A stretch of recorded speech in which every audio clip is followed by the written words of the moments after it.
Motif kasus polisi tembak polisi di Solok Selatan akhirnya terkuak.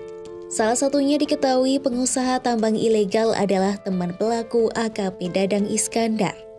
Hal itu disampaikan Direktur Reskrimum Polda Sumatera Barat, Kombes Pol Andri Kurniawan, dalam konferensi pers Sabtu 23 November 2024. Pelaku AKP Dadang Iskandar disebut tak suka dengan rekannya sendiri, Kasat Reskrim Polres Solok Selatan, AKP Ulil Rianto Anshar.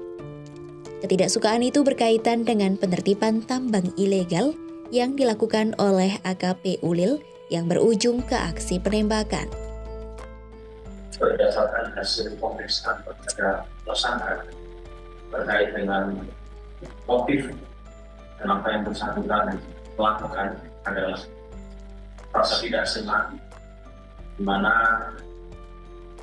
perekanan pelaku ini dilakukan penegakan hukum oleh korban di Polres Solok Selatan. Hingga ketika yang bersangkutan mencoba meminta tolong, kemudian tidak ada respon, selanjutnya yang bersangkutan melakukan penembakan. Artinya benar dia membacking?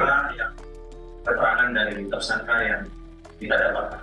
Tentu kami penyidik akan terus mendalami. Bagaimana proses hukumnya terkait tambang? Ya. Artinya benar dia membacking salah satu tambang itu? Ya, ini akan kita dalami kembali terkait dengan perannya di dalam kegiatan tambang ini akan kita dalami. Andri mengatakan, AKP Dadang merasa tidak senang dengan keputusan AKP Ulil yang melakukan penegakan hukum terhadap rekannya di Polres Solok Selatan. Rekannya itu diduga merupakan pengusaha tambang ilegal. Kendati demikian, Andri masih belum bisa memastikan terkait keterlibatannya dalam tambang ilegal. Ia mengatakan, saat ini pihak kepolisian masih terus melakukan pendalaman terkait kasus ini. Kasus polisi tembak polisi ini telah mencuri perhatian publik. Kapolri hingga DPR pun turut mengomentari kasus ini.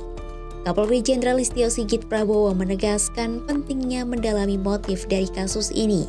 Apabila motif yang ditemukan mencederai institusi, maka pelaku harus diberikan tindakan tegas tanpa pandang bulu. Pelaku dari institusi agar ditindak tegas, apakah itu proses etik maupun pidananya. Apalagi kalau kemudian motifnya kemudian ternyata dilakukan terhadap hal-hal yang selama ini kita anggap mencederai institusi. Saya minta siapapun, apapun pangkatnya, tindak tegas, nggak usah ragu-ragu.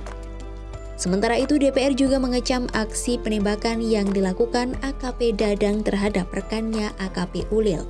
Ketua Komisi 3 DPR RI Habibur Rahman mendesak agar kasus ini dituntaskan dan pelaku harus dihukum berat.